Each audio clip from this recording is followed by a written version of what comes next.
ఇక్కడ యెషయా గారు యేసు ప్రభు గురించి మాట్లాడుతూ ఆయన ఈ లోకాన్ని దిగి వచ్చినప్పుడు లేదా మనిషిని రక్షించడానికి వచ్చినప్పుడు ఆయన 5 రకాలైన స్వభావాలు ఆయనలో ఉంటాయి. అందులో ఒకటి, he will be the mighty one, బలవంతుడైన దేవుడు.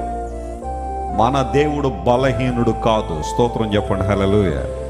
నీవు నేను ఆరాధించే దేవుడు ఎలాంటి వాడు కాదు, ఆయన బలహీనుడు కాదు. మరి అదేంటండి వెస్లీ గారు, మీరు బలహీనుడు కాదన్నప్పుడు మరి యేసు ప్రభు శిలువ మీద అంత హృదయ విదారకమైన విధానంలో చనిపోయారు కదండి.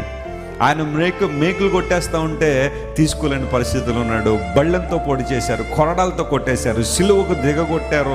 మరి ఏమైపోయిందండి ఆయన బలం అని చాలామంది అడుగుతూ ఉంటే, సర్వ మానవ పాప పరిహారార్థమై దేవుడు తన ప్రాణం ఇవ్వడానికి ఈ లోకానికి వచ్చాడు కాబట్టి శిలువ మరణ సమయంలో యేసు ప్రభు మౌనంగా ఉన్నారు. అయితే ఆయన బలము సంపూర్ణంగా రుజువు చేయబడిన